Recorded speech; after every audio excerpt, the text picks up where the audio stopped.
Welcome to Dweller of the Dark. We are a channel honoring the yellowed and blackened bones of many prominent authors.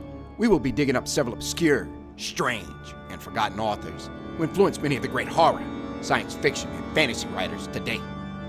More tales of the horrifying, obscure, strange, and forgotten are climbing out of the tombs. Subscribe, comment, like, donate, or I'll send Thaddeus Forge to steal your heathen soul. Unknown horror masters, send us ghoulish delights for the Skull and Bones collection. Your pound of writer's flesh will continue to feed our ghouls for now.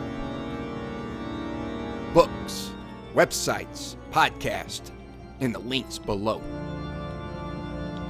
Children of Horror, Legion of Ghouls. Tonight, the season of Halloween has arrived. Each day, night, or hell, whenever the spirit commands us, we'll be presenting all manner of Halloween-themed tales, short stories, a novel or two, and much more. Tonight, The Masque of the Red Death by Edgar Allan Poe. First published in Graham's Magazine, 1842. The Red Death had long devastated the country. No pestilence had been ever so fatal or so hideous. Blood was its avatar and its seal. The redness and the horror of blood. There were sharp pains and sudden dizziness, and then profuse bleedings at the pores, with dissolution. The scarlet stains upon the body, and especially upon the face of the victim, were the pest ban which shut him out from the aid and from the sympathy of his fellow men. And the whole seizure, progress, and termination of the disease were the incidents of half an hour. But the prince, Prospero, was happy and dauntless and sagacious. When his dominions were half depopulated, he summoned to his presence 1,000 hale and light-hearted friends from among the knights and dames of his court, and with these retired to the deep seclusion of one of his castellated abbeys. This was an extensive and magnificent structure, the creation of the prince's own eccentric yet august taste. A strong and lofty wall girdled it in. This wall had gates of iron. The courtiers, having entered, brought furnaces and massy hammers and welded the bolts. They resolved to leave means neither of ingress or egress to the sudden impulses of despair from without or of frenzy from within. The abbey was amply provisioned. With such precautions, the courtiers might bid defiance to contagion. The external world could take care of itself. In the meantime, it was folly to grieve or to think. The prince had provided all the appliances of pleasure. There were buffoons. There were improvisatori. There were ballet dancers. There were musicians. There were cards. There was beauty. There was wine. All these and security were within. Without was the Red Death. It was towards the close of the 5th or 6th month of his seclusion, and while the pestilence raged most furiously abroad, that the Prince Prospero entertained his 1,000 friends at a masked ball of the most unusual magnificence. It was a voluptuous scene, that masquerade. But first, let me tell of the rooms in which it was held. There were 7 an imperial suite. In many palaces, however, such suites form a long and straight vista, while the folding doors slide back nearly to the walls on either hand, so that the view of the whole extent is scarcely impeded. Here, the case was very different, as might have been expected from the Duke's love of the bizarre. The apartments were so irregularly disposed that the vision embraced but little more than one at a time. There was a sharp turn at every 20 or 30 yards, and at each turn a novel effect to the right and left. In the middle of each wall, a tall and narrow Gothic window looked out upon a closed corridor which pursued the windings of the suite. These windows were of stained glass, whose color varied in accordance with the prevailing hue of the decorations of the chamber into which it opened. That at the eastern extremity was hung, for example, in blue, and vividly blue were its windows. The second chamber was purple in its ornaments and tapestries, and here the panes were purple. The third was green throughout, and so were the casements. The fourth was furnished and litten with orange, the fifth with white, the sixth with violet.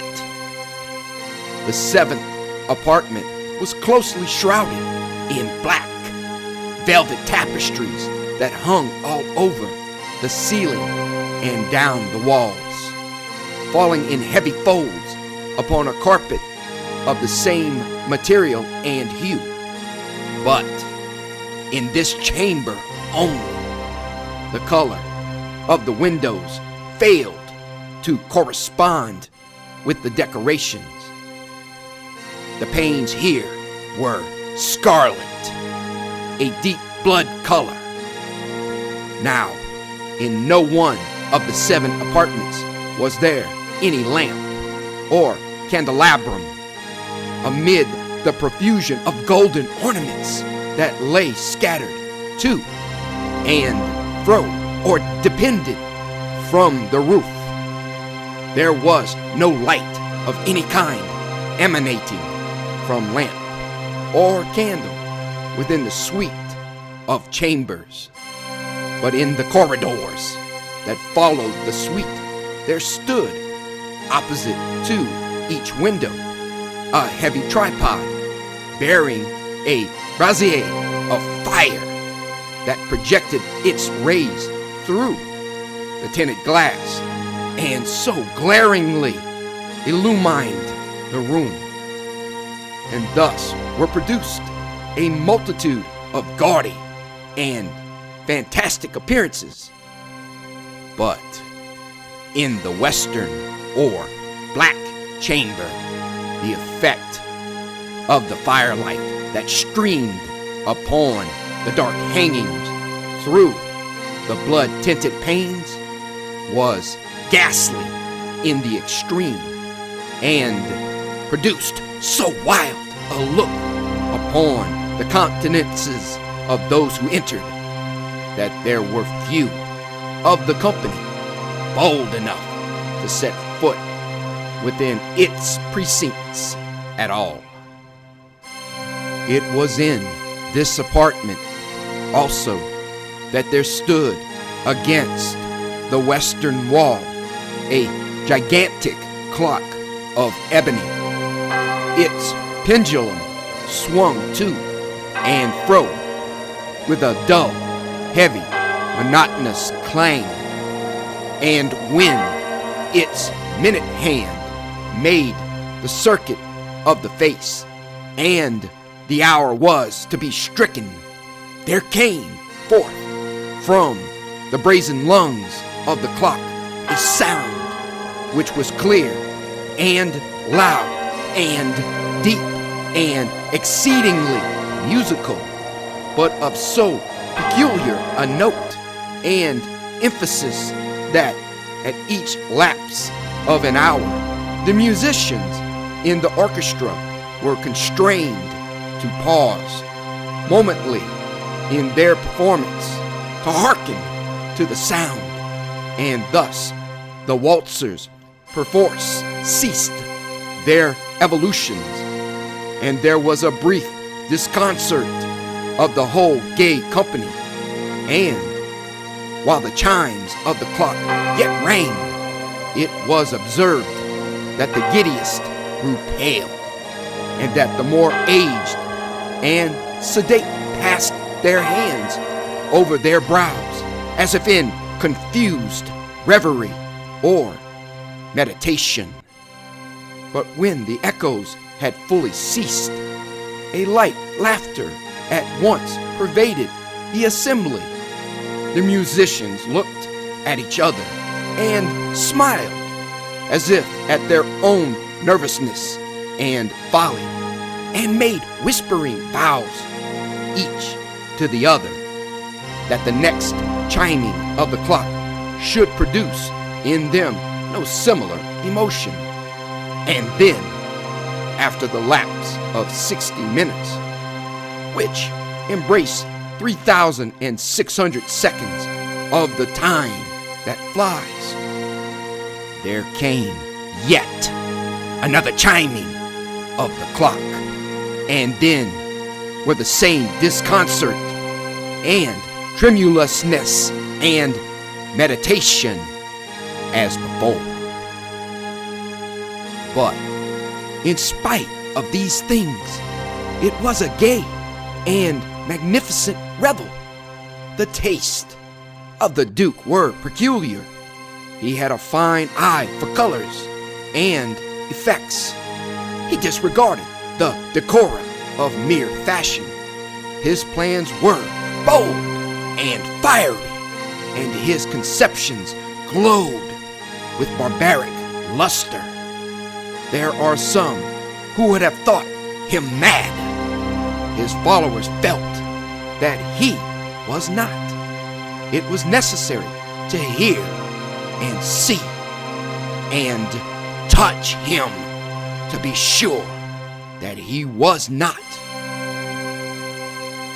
He had directed in great part the movable embellishments of these 7 chambers upon occasion of this great fete, and it was his own guiding taste which had given character to the costumes of the masqueraders.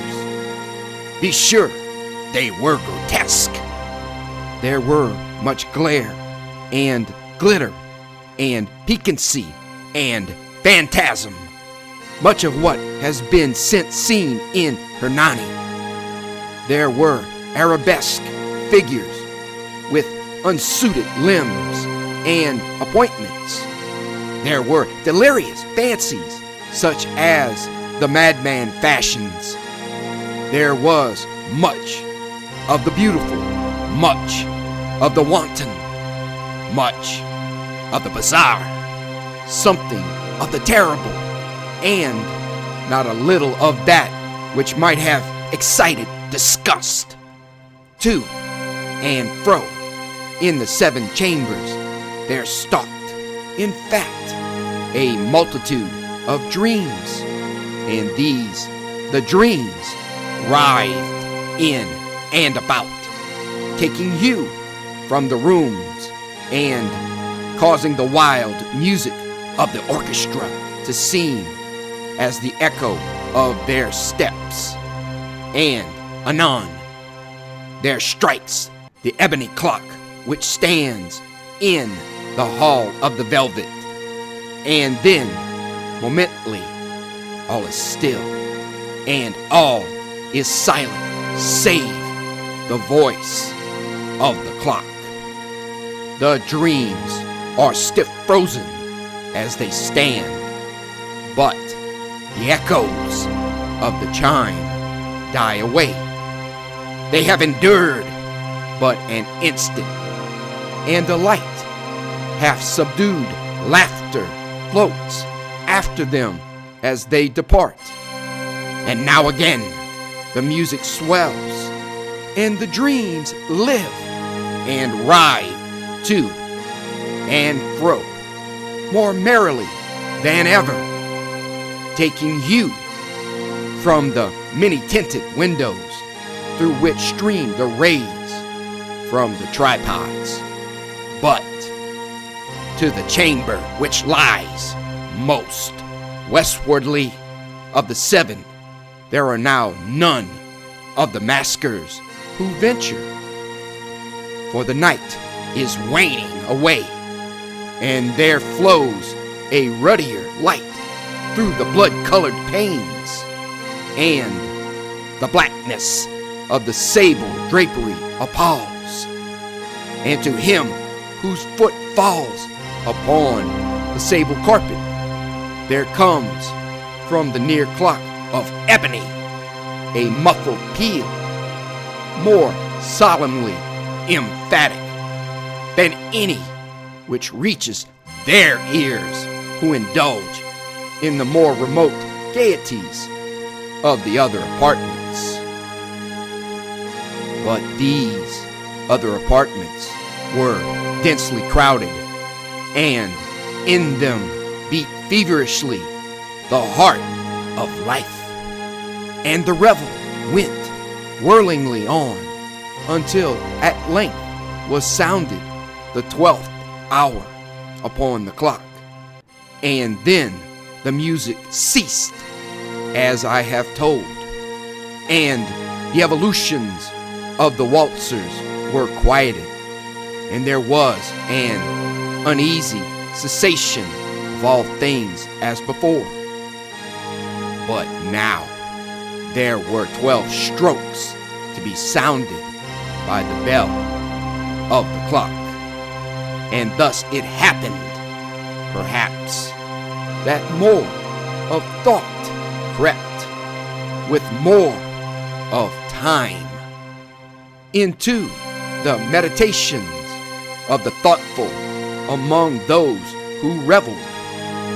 And thus again it happened, perhaps, that before the last echoes of the last chime had utterly sunk into silence, there were many individuals in the crowd who had found leisure to become aware of the presence of a masked figure which had arrested the attention of no single individual before.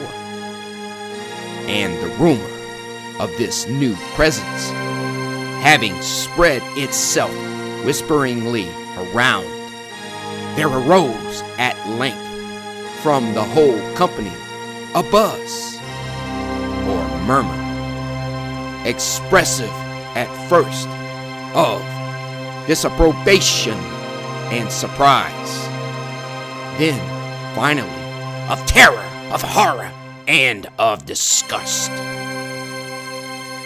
In an assembly of phantasms such as I have painted, it may well be supposed that no ordinary appearance could have excited such sensation. In truth, the masquerade license of the night was nearly unlimited, but the figure in question had out-Heroded Herod, and gone beyond the bounds of even the prince's indefinite decorum. There are chords in the hearts of the most reckless which cannot be touched without emotion, even with the utterly lost, to whom life and death are equally just. There are matters of which no jest can be properly made. The whole company, indeed, seemed now deeply to feel that in the costume and bearing of the stranger, neither wit nor propriety existed. The figure was tall and gaunt, and shrouded from head to foot in the habiliments of the grave. The mask, which concealed the visage, was made so nearly to resemble the countenance of a stiffened corpse that the closest scrutiny must have had difficulty in detecting the cheat. And yet, all this might have been endured, if not approved, by the mad revelers around. But the mummer had gone so far as to assume the type of the Red Death. His vesture was dabbled in blood, and his broad brow, with all the features of the face, was besprinkled with the scarlet horror. When the eyes of the Prince Prospero fell upon this spectral image, which, with a slow and solemn movement, as if more fully to sustain its roar, stalked to and fro among the waltzers, he was seen to be convulsed in the first moment with a strong shudder, either of terror or distaste, but in the next, his brow reddened with rage. "Who dares?" he demanded hoarsely of the group that stood around him. "Who dares thus to make mockery of our woes? Uncase the varlet, that we may know whom we have to hang tomorrow at sunrise from the battlements. Will no one stir at my bidding? Stop him and strip him, I say, of those reddened vestures of sacrilege." It was in the eastern or blue chamber in which stood the Prince Prospero as he uttered these words. They rang throughout the 7 rooms loudly and clearly, for the prince was a bold and robust man, and the music had become hushed at the waving of his hand. It was in the blue room where stood the prince with a group of pale courtiers by his side. At first, as he spoke, there was a slight rushing movement of this group in the direction of the intruder, who, at the moment, was also near at hand, and now, with deliberate and stately step, made closer approach to the speaker. But from a certain nameless awe with which the mad assumptions of the mummer had inspired the whole party, there were found none who put forth hand to seize him, so that, unimpeded, he passed within a yard of the prince's person, and, while the vast assembly, as if with one impulse, shrank from the centers of the rooms, to the walls, he made his way uninterruptedly, but with the same solemn and measured step which had distinguished him from the first. Through the blue chamber to the purple, through the purple to the green, through the green to the orange, through this again to the white, and even thence to the violet, ere a decided movement had been made to arrest him.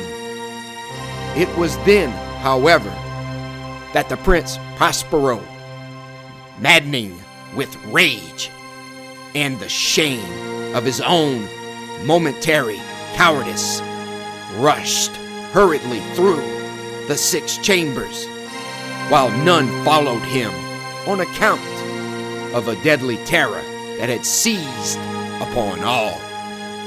He bore aloft a drawn dagger and had approached in rapid impetuosity to within 3 or 4 feet of the retreating figure, when the latter, having attained the extremity of the velvet apartment, turned suddenly round and confronted his pursuer. There was a sharp cry, and the dagger dropped, gleaming upon the sable carpet, upon which instantly afterwards fell prostrate in death the Prince Prospero. Then, summoning the wild courage of despair, a throng of the revelers at once threw themselves into the black apartment, and seizing the mummer, whose tall figure stood erect and motionless within the shadow of the ebony clock, gasped in unutterable horror at finding the grave cerements and corpse-like mask which they handled with so violent a rudeness, untenanted by any tangible form.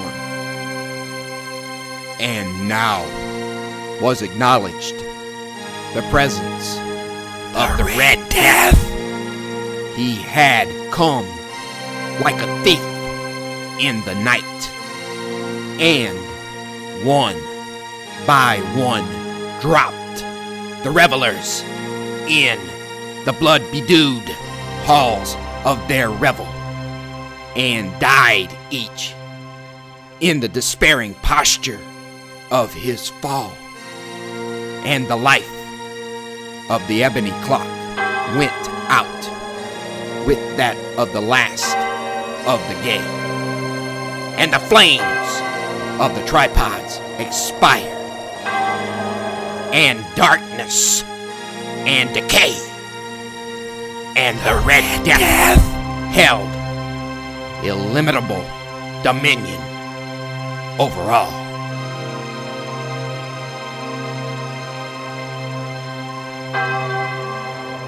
Thank you for listening. Have a great night.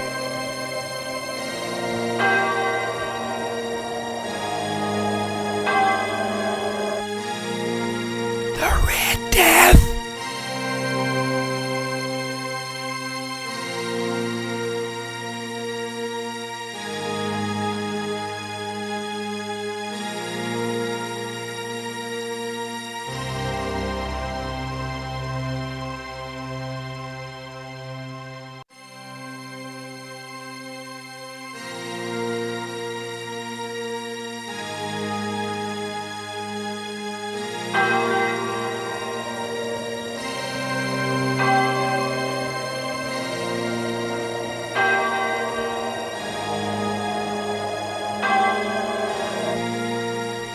The Red Death.